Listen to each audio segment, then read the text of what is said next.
semangat berbagi untuk negeri, guru penggerak majukan pendidikan, guru penggerak menghamba padamu. Assalamualaikum warahmatullahi wabarakatuh.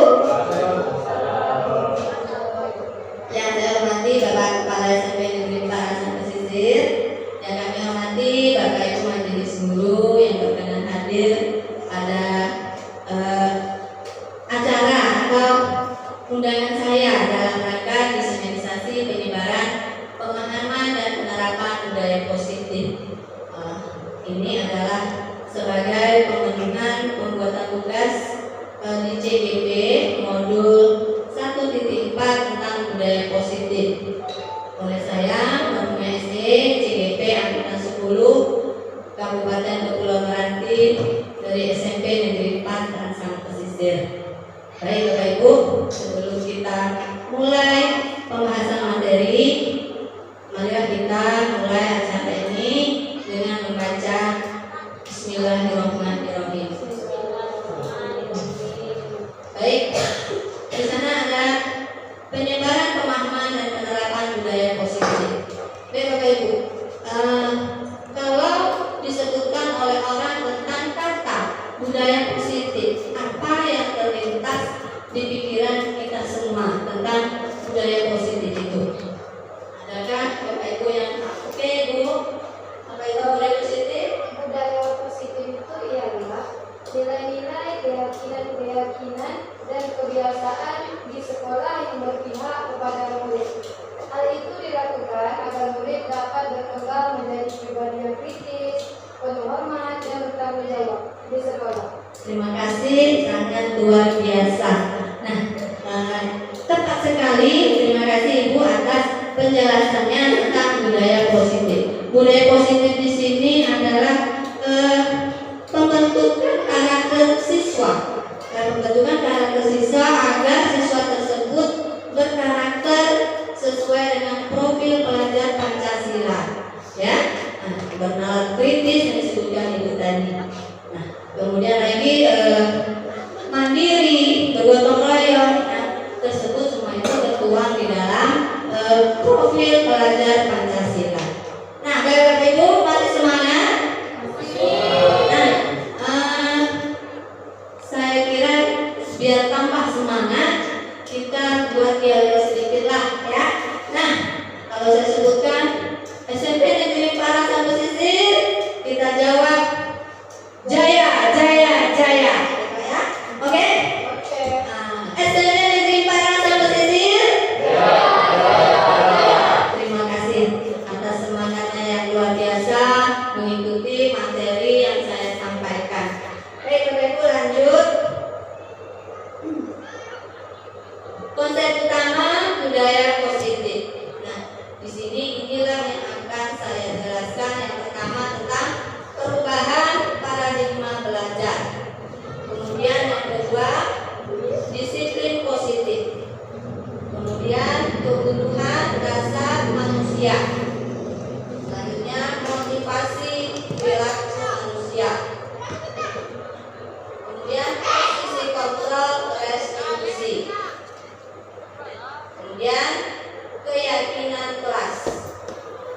Terakhir adalah tentang pembahasan segitiga restitusi. Nah, di sini ada yang namanya perubahan pembelajaran dengan paradigma baru. Nah, pembelajaran dengan paradigma baru merupakan pembelajaran yang dirancang berdasarkan prinsip pembelajaran berdiferensiasi, sehingga para peserta didik belajar sesuai kebutuhannya, berdasarkan tahap perkembangan sesuai dengan teori psikologi modern untuk mewujudkan profil pelajar Pancasila. Nah, pembelajaran paradigma baru atau pembelajaran dengan metode baru. Nah, Bapak Ibu pernah mendengar pembelajaran yang berpusat pada guru? Kemudian ada mendengar pembelajaran berpusat pada murid? Nah, dari situ mulai kita bertanya kepada diri kita, pembelajaran yang sudah kita terapkan selama ini apakah masih masih pembelajaran yang lama, yaitu berpusat pada guru. Nah, mari kita bersama-sama bertanya kepada diri kita masing-masing. Nah, apakah pembelajaran kita sudah mulai berubah ke pembelajaran dengan paradigma baru, yaitu pembelajaran yang berpusat pada siswa? Nah, di sini ada yang tahu tidak bagaimana pembelajaran yang berpusat pada siswa tersebut? Boleh? Pembelajaran aktif di mana siswa itu memecahkan masalahnya sendiri, kemudian menjawab pertanyaan, merumuskan pertanyaan mereka sendiri, kemudian berdiskusi serta menjelaskannya selama berada di dalam kelas. Baik, terima kasih. Luar biasa jawaban Ibu. Nah, bagus ya Bu ya.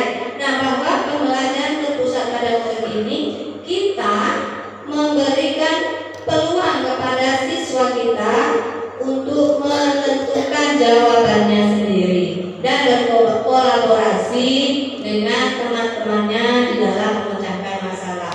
Kemudian berkolaborasi dengan guru di dalam memecahkan masalahnya. Nah, itu pembelajaran berpusat pada murid. Nah, bagaimana cara kita mengatasinya? Yaitu dengan menerapkan pembelajaran yang berdiferensiasi. Kita melihat dulu, kita ketahui dulu apa kebutuhan murid kita di kelas. Bukannya kita berikan catatan, kemudian kita tanya, atau kita ceramah di depan, kemudian kita kasih tugas. Bukan seperti itu, tapi kita analisa dulu seperti apa kebutuhan murid saya terhadap materi ini. Kita analisa siswanya dulu. Apakah dengan pembelajaran diskusi atau bergambar atau dengan cara bermain. Nah, kita lihat, kita analisa bagaimana kebutuhan siswa kita di dalam materi yang akan kita sampaikan. Nah, di situ yang dikatakan adalah pembelajaran berpusat pada murid. Nah, Bapak Ibu, apakah kita sudah mengajar selama ini berpusat kepada murid? Nah, mari kita sama-sama merubahnya. Untuk merubah itu tidak mudah, tapi pelan-pelan. Nah, yang namanya kurikulum merdeka itu kita berubah pelan-pelan. Kuncinya kita yang mau berubah. Jangan kita jalan di tempat dengan pembelajaran yang berpusat pada guru saja. Nah, kita mulai berubah dari sekarang. Pembelajaran itu berpusat pada murid. Kemudian apabila nanti sudah kita terapkan pembelajaran berpusat pada murid, kita mengharapkan siswa kita itu perilakunya sesuai dengan profil pelajar Pancasila. Di sana ada 6, ya kan? Yang kita harapkan siswa kita, yaitu beriman, bertakwa kepada Tuhan Yang Maha Esa. Nah, kita mau siswa kita itu memiliki keyakinan, kemudian melaksanakan keyakinannya sesuai dengan agama yang dianut. Kemudian lagi berkebinekaan global. Berkebinekaan global di sini, apalagi di sekolah kita, siswa kita banyak suku bangsa, berbudaya yang banyak. Di situ kita tampilkan budaya-budaya anak kita. Ya, kemudian lanjut, kemudian mandiri. Kita tuntut anak kita untuk mandiri dalam memecahkan permasalahan, baik itu mengerjakan tugas, baik itu dia dalam melanggar peraturan atau keyakinan sekolah. Nah, kita ajarkan dia sikap mandiri. Kemudian bergotong royong. Bergotong royong di sini jangan kita berpikir gotong royongnya itu di luar lingkungan sekolah saja. Pokoknya gotong royong membersihkan lingkungan sekolah, bukan itu. Tetapi gotong royong di sini adalah di dalam pembelajaran juga kita terapkan. Misalnya apa? Bergotong royong di dalam pembelajaran,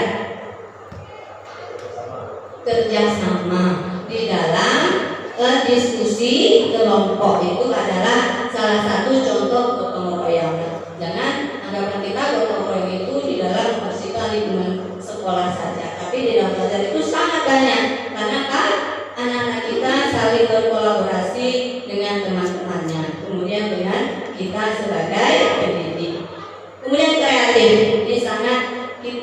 inginkan anak-anak kita ini kreatif. Kreatif dalam berpikir, kreatif dalam bertindak. Kemudian bernalar kritis. Nah, dapat dia memecahkan masalah. Ya, Bapak Ibu.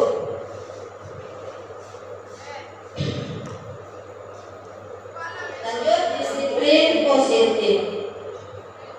Nah, disiplin berasal dari kata disiplina, yang berarti kita itu harus belajar.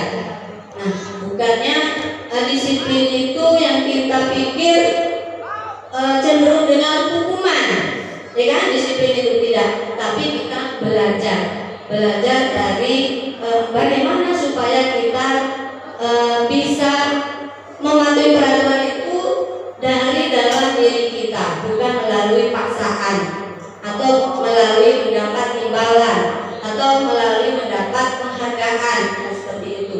Tetapi disiplin itu belajar. Kita belajar mengendalikan diri kita dari diri kita, atau intrinsik namanya, faktor intrinsik dari dalam diri kita. Bagaimana kita disiplin tanpa ada paksaan dari orang lain atau dari faktor-faktor dari luar. Itu disiplin. Disiplin diri yang memiliki tanggung jawab terhadap apa yang dilakukannya berdasarkan nilai-nilai yang diyakini. Nah, di sini ya, bahwa kita meyakini disiplin itu memang penting untuk kita, bukan kita mengharapkan faktor dari luar seperti imbalan, penghargaan dan lain sebagainya. Kemudian disiplin positif tadi merupakan salah satu cara penerapan disiplin yang bertujuan untuk menumbuhkan kesadaran serta memberdayakan peserta didik tanpa imbalan atau reward atau ancaman atau hukuman. Ini tadi Bapak Ibu saya bilang, disiplin itu bukannya kita mengharapkan reward, imbalan atau seperti ancaman hukuman. Ya, kemudian sebagai pendidik, tujuan kita adalah menciptakan peserta didik yang memiliki disiplin diri, sehingga mereka berperilaku mengacu kepada nilai-nilai kebajikan universal dan memiliki motivasi intrinsik dalam perubahan perilaku ke arah yang lebih baik. Maksudnya kita mulai dari sekarang menanamkan motivasi intrinsik dari dalam diri siswa supaya mematuhi peraturan. Nah, Bapak Ibu, disiplin di sini bukan berlaku untuk siswa saja ya, tetapi untuk kita sebagai pendidik sangat juga berlaku. Ya, nah, anak-anak kita yang datangnya tepat waktu itu, dia sudah disiplin, belum tentu Bapak Ibu. Bisa saja dia datang tepat waktu, dia takut dimarah wali kelas, ya kan? Bisa saja dia takut nanti diberi hukuman menyuci WC atau membuang sampah. Nah, kita belum tahu intrinsik apa, motivasi intrinsiknya itu berubah atau belum. Nah, tugas kita sebagai pendidik adalah menanamkan disiplin positif itu ke anak mulai dari sekarang. Kalau kita pendidik, kita sebagai pendidik, motivasi intrinsik kepada kita, seandainya contohnya seperti ini. Kita disiplin apabila kepala sekolah ada di sekolah, ada di tempat. Nah, suatu waktu kepala sekolah kan ada pergi pelatihan, rapat dan sebagainya. Nah, apakah kita masih menerapkan disiplin itu? Nah, mari kita tanya kepada diri kita masing-masing, itu yaitu tentang motivasi intrinsik dalam diri kita. Ya, apakah kita datang tepat waktu setiap hari itu biar mendapat ujian dari kepala sekolah, ataukah ingin mendapat imbalan nanti akhir tahun dapat bingkisan dari kepala sekolah? Tentu tidak. Nah, mari kita bangun motivasi diri, yaitu motivasi intrinsik dalam diri kita pelan-pelan. Bapak Ibu ya.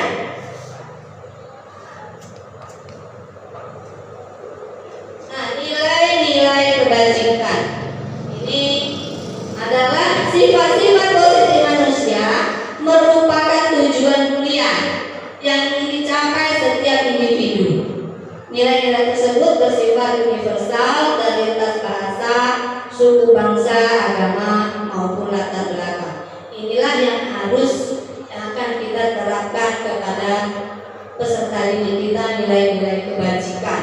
Nah, lanjut. Nah, kemudian kita kaitkan nilai-nilai kebajikan yang diyakini seseorang, maka motivasi dirinya akan terbangun sehingga menggerakkan motivasi dari dalam untuk mencapai tujuan mulia yang ingin dicapai.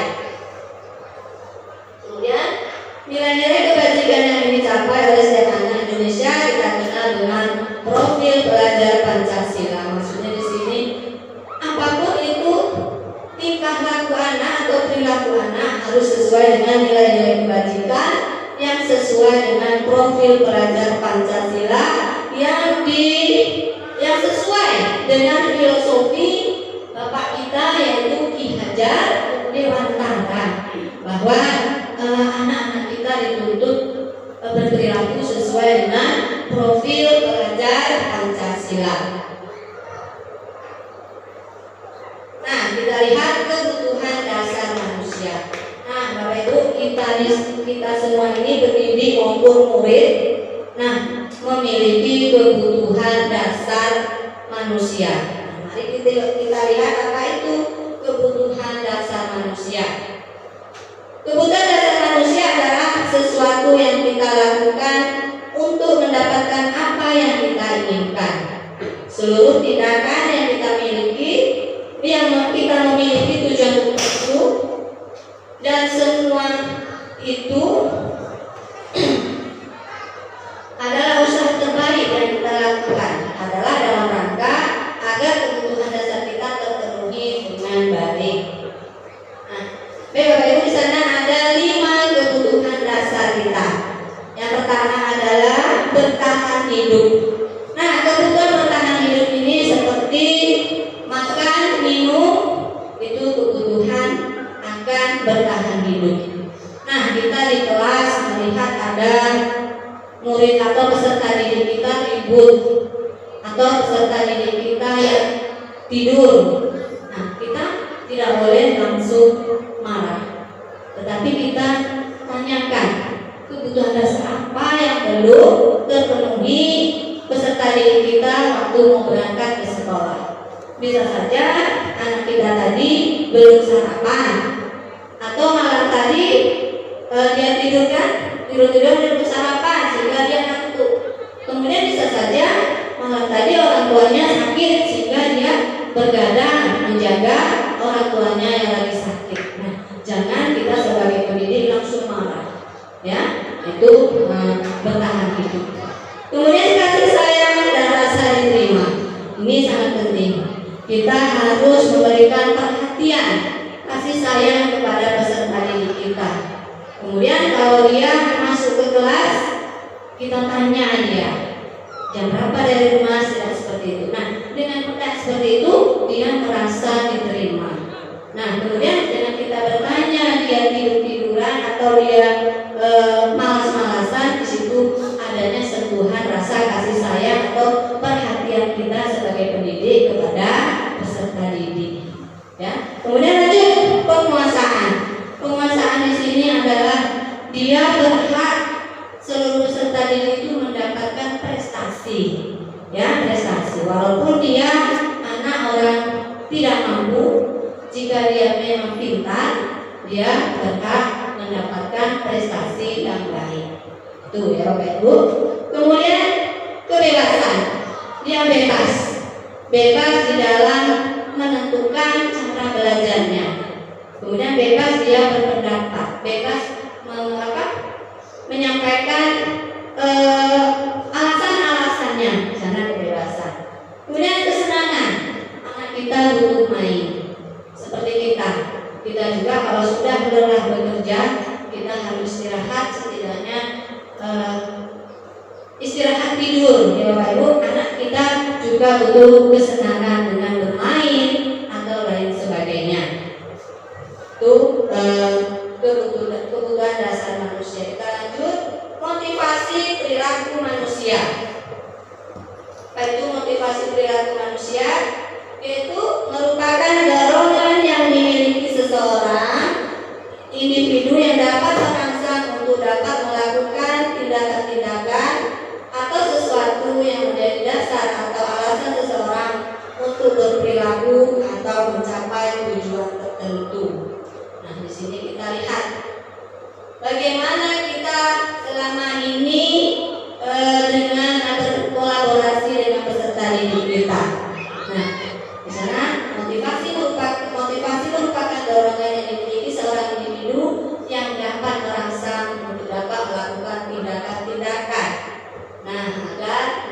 mencapai tujuan tertentu. Nah, yang pertama yaitu untuk menghindari ketidaknyamanan atau hukuman. Nah, tadi siswa kita yang datangnya pagi-pagi tepat waktu itu mungkin dia untuk menghindari ketidaknyamanan atau hukuman. Yang selama ini kita mungkin itu yang kita lakukan, ya. Tuh, yang kedua bisa saja untuk mendapatkan penghargaan atau imbalan dari orang lain. Pokoknya dia mendapatkan dari guru. Bagus ya, kamu sering datang tepat waktu. Seperti itu adalah imbalan ya, dengan bahasa dia merasa dihargai.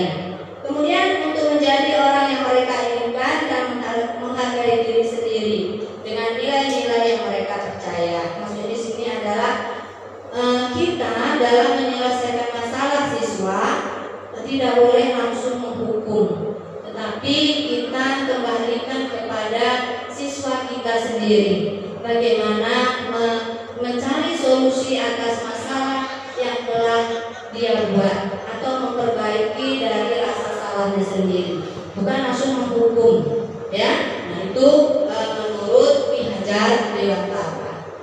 Lanjut. Konsep disiplin dengan identitas gagal. Nah, tadi ada ini konsekuensi. Nah, kalau konsekuensi di sini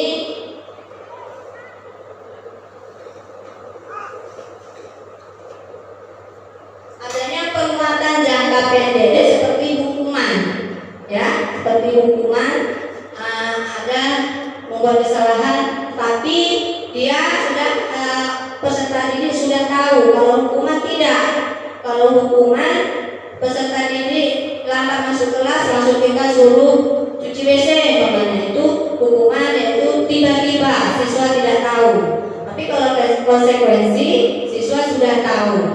Kemudian perlu monitoring berkelanjutan. Maksudnya konsekuensi ini harus kita lanjutkan terus seperti itu. Kemudian murid menghormati peraturan. Kemudian kehilangan waktu untuk merenungi kesalahan. Ini kalau konsekuensi. Nah, ini yang sekarang harus kita terapkan, yaitu restitusi. Murid bertanggung jawab atas perilakunya. Nah, jadi kita tanyakan dia, apa masalahnya, ya, permasalahannya apa. Kemudian fokus pada pemecahan masalah jangka panjang.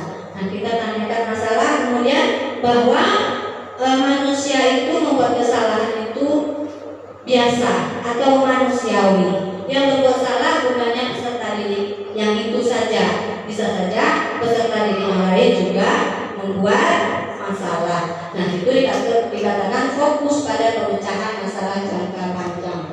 Kemudian murid menghormati dirinya dan orang lain.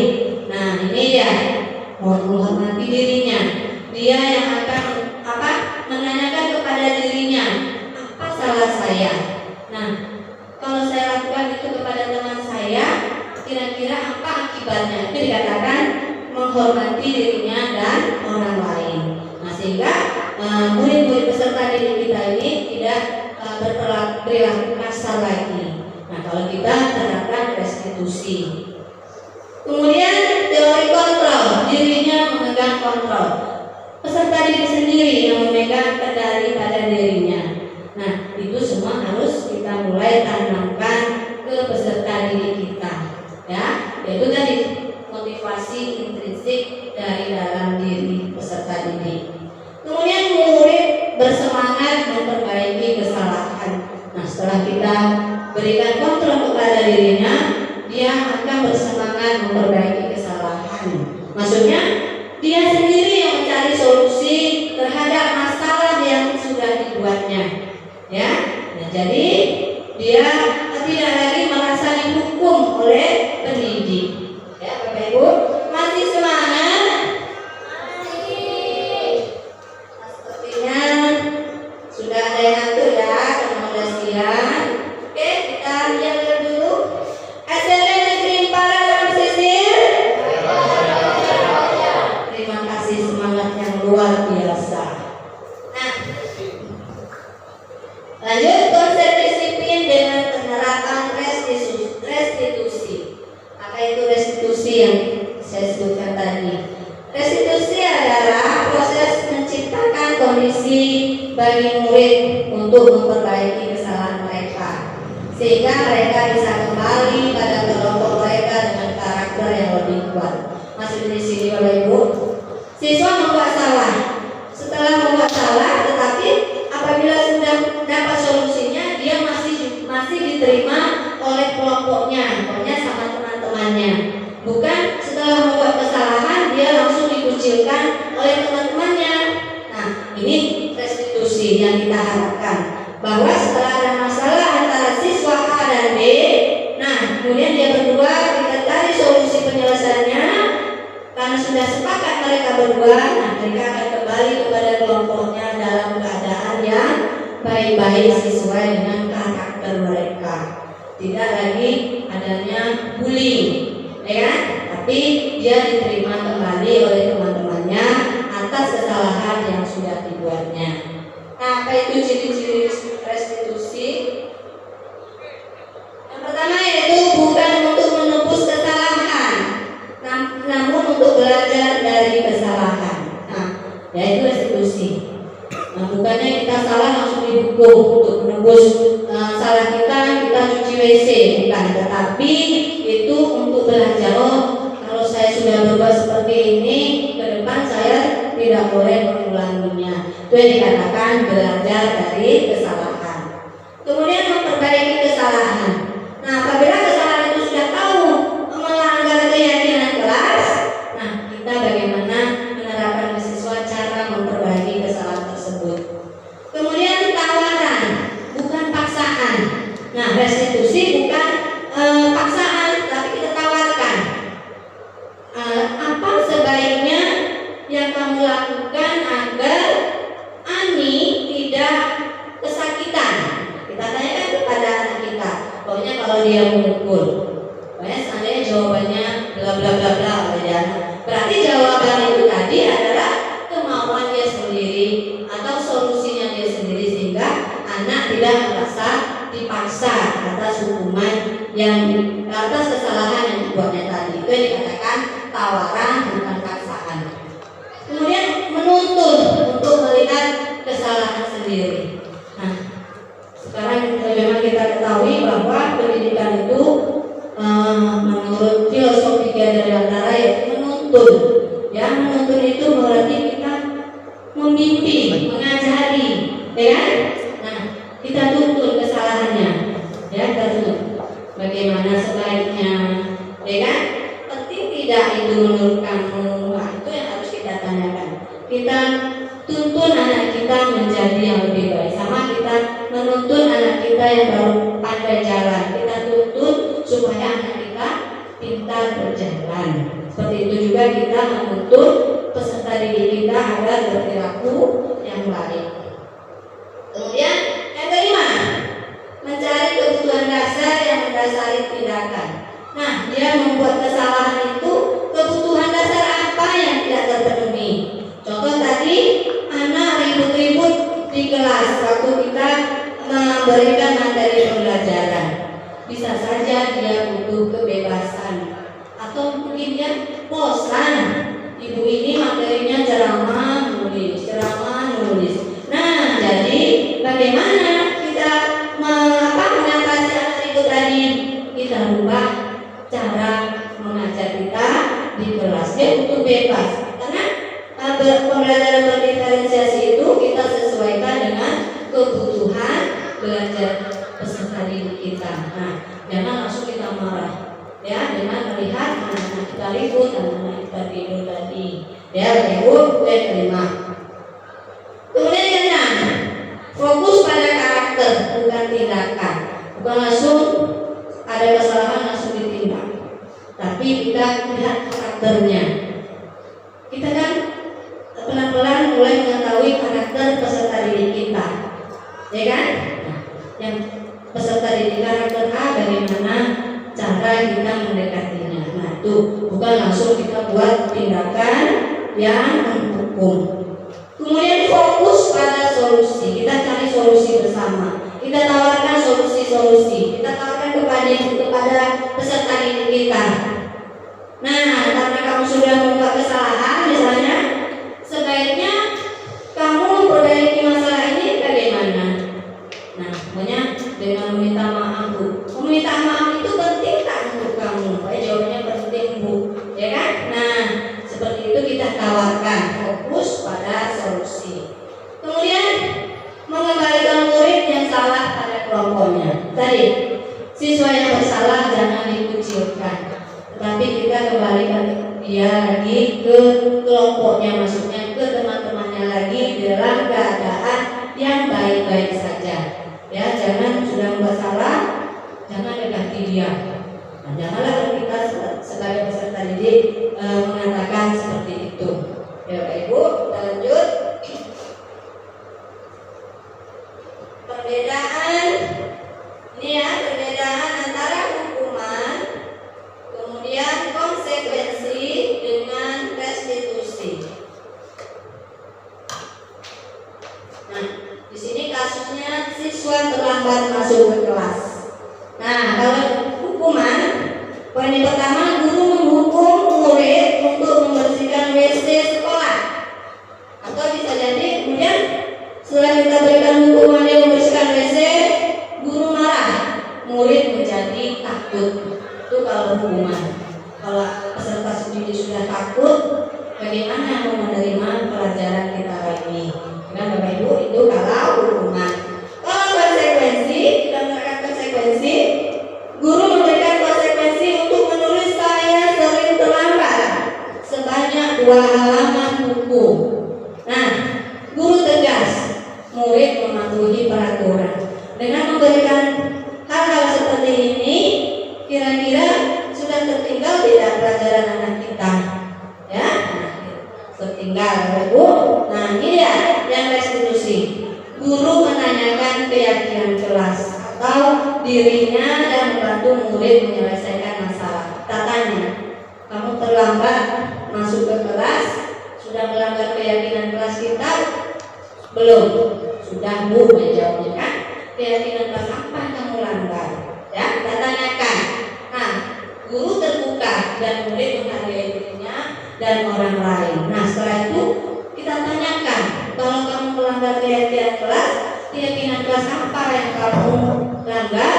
Menghargai orang lain, menghargai diri dan orang lain, Bu. Seperti itu kan? Peserta didik. Nah, bagaimana? Kamu bersedia tidak memperbaiki kesalahan kamu? Bersedia, Bu, banyak. Bagaimana kamu cara memperbaikinya? Pokoknya dia mengatakan, besok saya tidak terlambat lagi untuk datang ke kelas atau masuk ke kelas. Nah, itu yang dikatakan restitusi. Siswa tidak mengerjakan hukuman atau sanksi dari kita, tetapi kita mencari solusi yang bisa membuat permasalahannya selesai dan dia bisa menghargai dirinya dan orang lain, teman-temannya, dan kita sebagai peserta didik.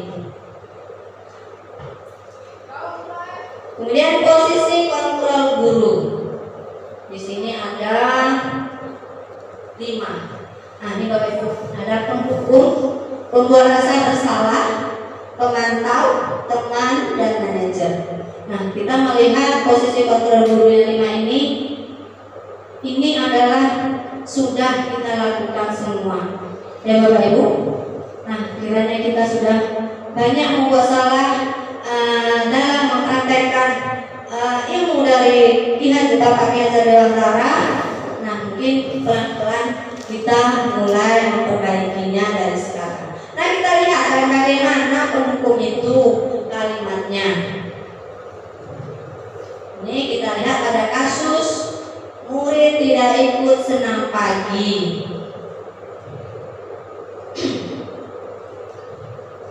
Nah, kalau hukuman, kita maunya kita suruh peserta didik tadi senam sendirian. Nah, senam sendirian itu yang selama ini kita buat.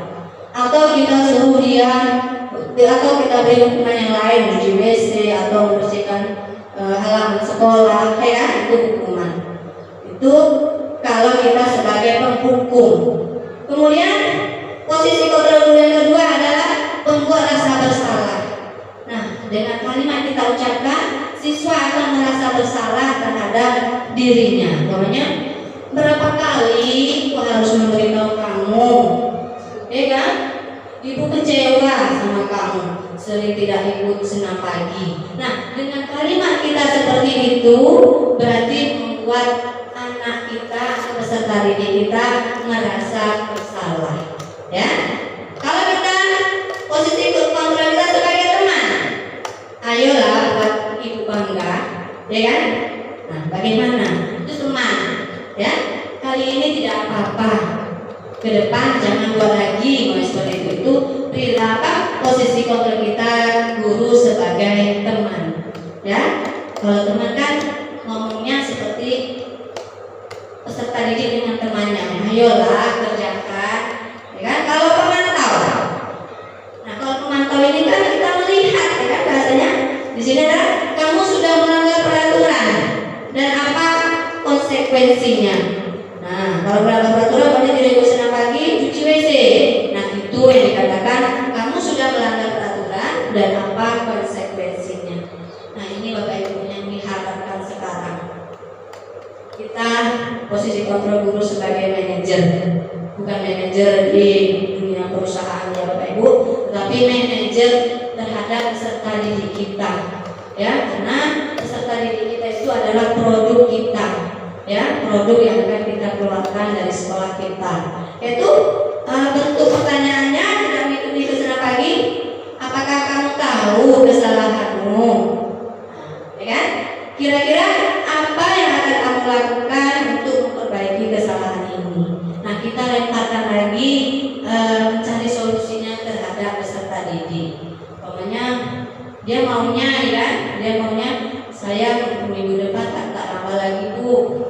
Atau saya senam sendiri aja Bu. Itu dia sendiri yang mencari solusinya, bukan kita pendidik yang menghukumnya. Itu posisi kontrol. Kita lanjut keyakinan kelas. Nah, keyakinan kelas, kita sudah buat keyakinan kelas untuk di sekolah kita ya Bapak Ibu. Nah, kenapa tidak peraturan saja? Mengapa keyakinan kelas? Nah, yang kita kenal selama ini adalah peraturan sekolah, peraturan kelas. Nah, sekarang yang harus kita buat adalah tentang keyakinan kelas. Nah, keyakinan kelas. Mengapa kita memiliki peraturan harus menggunakan helm bila mengendarai roda 2? Kenapa Bapak Ibu? Ya, bagus. Oke, mantap. Nah, supaya untuk menjaga keselamatan. Ini kalau dikaitkan dengan kita berkendara. Kemudian, mengapa kita memiliki peraturan harus datang tepat waktu pada saat mengikuti pelatihan? Jawaban kita pasti banyak, ya kan? Misalnya biar tidak ketinggalan materi dan lain sebagainya. Ini keyakinan kelas. Nah, kita membuat keyakinan kelas itu, ini yang harus kita lihat. Lebih abstrak dari peraturan, lebih halus dari peraturan, berupaya pernyataan universal menyeluruh. Kemudian dibuat dalam bentuk positif, kalimatnya kalimat-kalimat positif. Sedikit saja agar mudah diingat, maksudnya kalimat itu sedikit saja, pokoknya masuk tepat waktu. Jika bertanya apa, angkat tangan, seperti itu. Itu yang dikatakan sedikit saja agar mudah diingat. Kemudian sesuai dengan kondisi kelas dan sekolah agar mudah diterapkan. Jangan pula harus pencet bel mau izin keluar sementara sekolah tidak memadai. Dan dikatakan sesuaikan dengan kondisi kelas dan sekolah agar mudah diterapkan. Nah, dalam pembuatan keyakinan kelas ini, semua warga sekolah atau kelas dilibatkan saat membuatnya. Nah, kalau kita di sekolah kita terdapat itu pembuatan peraturan sekolah dengan melibatkan siswa dan wali murid. Kemarin sudah kita buat. Nah, keyakinan kelas itu antara wali kelas dengan anak siswanya yang di kelas. Semua dilibatkan. Nah, ambil curah pendapat dari mereka. Apa yang mereka akan yakini di kelas itu? Itu kalau wali kelas. Kalau guru bidang studi mau membuat juga boleh. Kita buat belajar matematika. Dengan guru matematika, keyakinan kelasnya apa? Nah, kita buat sendiri. Tapi harus semua siswa dilibatkan. Kemudian bahasa digunakan positif, kalimatnya yang singkat. Kemudian kita melihat segitiga restitusi. Apa itu segitiga restitusi? Yaitu segitiga sebuah strategi yang dapat dilakukan sebagai proses menciptakan kondisi menuntun murid untuk memperbaiki kesalahan-kesalahan yang mereka lakukan. Seperti tadi posisi kontrol kita sebagai guru, sebagai manajer tadi. Nah, kita tahu apa kesalahan kamu. Nah, kira-kira kamu bersedia tidak memperbaiki kesalahan itu? Nah, itu ada segitiga restitusi. Nah, ada segitiga restitusi, ada 3 tahapan. Yang pertama, menstabilkan identitas, kemudian validasi tindakan yang salah, kemudian keyakinan kelas. Mari kita lihat segitiganya. Nah, ini pertama, waktu kita mau menyelesaikan masalah, kita harus lihat yang paling bawah itu Bapak Ibu. Nih, menstabilkan identitas. Nah, kita ucapkan kalimat, setiap orang itu pasti pernah melakukan kesalahan. Jangankan peserta didik, kita juga guru pernah melakukan kesalahan. Kita ucapkan kalimat-kalimat seperti ini. Kemudian kamu bukan satu-satunya yang pernah melakukan hal ini. Nah, dengan kita menstabilkan identitas seperti ini, siswa merasa dia terlindungi. Kemudian validasi kebutuhan. Nah, kamu tentu punya alasan mengapa kamu melakukan itu. Pokoknya kamu tentu punya alasan kenapa kamu datang terlambat. Pokoknya kendaraannya rusak. Nah, itu yang akan dijawab oleh siswa. Kemudian adakah cara yang lebih efektif untuk mendapatkan apa yang kamu butuhkan? Nah, bagaimana caranya? Nah, untuk supaya tidak terlambat datang ke sekolah. Kemudian tahap terakhir itu menanyakan keyakinan kelas. Kamu datang terlambat itu sudah melanggar keyakinan kelas? Belum. Pasti dia akan menjawab sudah, Bu. Ya kan? Nah, kita tanya, kamu ingin seperti apa? Kamu ingin tidak memperbaikinya? Itu dikatakan menanyakan keyakinan. Jadi Bapak Ibu, kita dalam menyelesaikan permasalahan peserta didik kita harus melalui 3 tahapan ini, yaitu menstabilkan tindakan. Nah, ini adalah contoh penerapan segitiga restitusi.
Demikian tadi Bapak Ibu contoh penanganan masalah Komite Tiga Restitusi.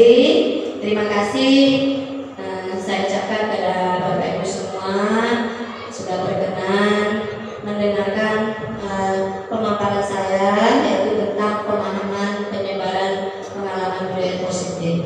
Sekali lagi terima kasih. Marilah kita mengucapkan bersama-sama mengucapkan Alhamdulillahirobbilalamin. Assalamualaikum warahmatullahi wabarakatuh.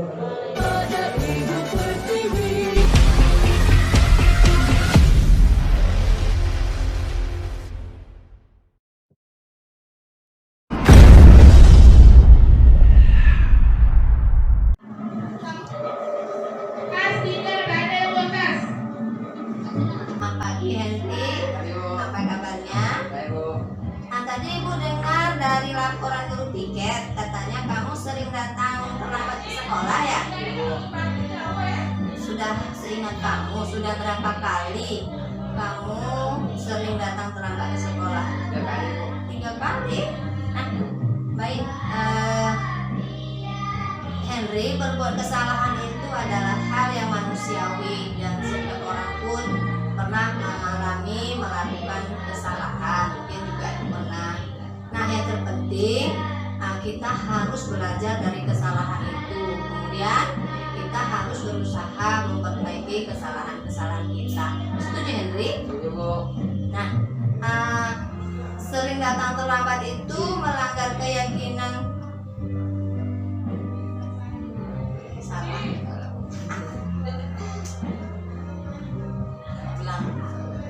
Ulang. Sekali ini oke Pak Jabat.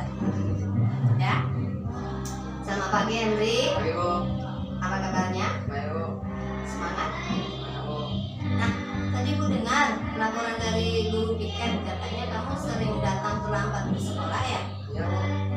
Seingat kamu, sudah berapa kali kamu sering datang terlambat ke sekolah? Sering terlambat ke sekolah itu suatu kesalahan bukan? Baik Henry, berbuat kesalahan itu adalah hal yang manusiawi. Setiap orang pasti pernah mengalami berbuat kesalahan, mungkin juga Ibu pernah mengalaminya. Yang terpenting kita harus belajar dari kesalahan-kesalahan kita itu dan kita berusaha untuk memperbaiki kesalahan kita. Setuju Henry? Nah, Henry, baik. Kita cari solusinya bersama-sama nak ya. Nah, kamu Henry sering datang terlambat ke sekolah itu pasti memiliki alasan. Kenapa kamu sering datang terlambat ke sekolah? Bergadang Bu, sambil main HP, jadi saya kurang tidur. Nah, kamu tahu tak keyakinan kelas kita yang sudah kita sepakati kemarin? Tahu. Kalau sering datang terlambat ke sekolah itu sesuai tak dengan keyakinan kelas kita? Tidak Bu. Nah, menurut kamu keyakinan kelas apa yang sudah kamu langgar? Disiplin Bu. Disiplin ya. Nah, menurut kamu disiplin itu penting tak untuk kamu? Penting Bu. Karena membuat saya datang ke sekolah tepat waktu dan bisa menghargai waktu. Ya, betul sekali. Menghargai waktu itu sangat penting dan sangat bermanfaat untuk kita, sehingga kita bisa menghargai orang-orang yang ada di sekitar kita. Kemudian kita bisa menyelesaikan pekerjaan dengan cepat, ya kan? Kemudian kita bisa melatih rasa kepedulian. Ya Bu, saya menyesal sering terlambat dan saya mohon maaf karena sering terlambat. Baik Henry, sikap yang sangat baik yang sudah kamu lakukan dengan cara meminta maaf. Nah, menurut kamu apa yang akan kamu lakukan agar tidak terlambat lagi datang ke sekolah? Saya akan tidur lebih cepat dan tidak begadang agar tidak terlambat datang ke sekolah. Baik Henry, kamu sudah menemukan solusinya. Ibu akan bekerja sama dengan orang tua kamu agar kamu tidak terlambat datang ke sekolah. Sekarang kembali ke kelas ya. Ya Bu, makasih Bu. Ya, hati-hati.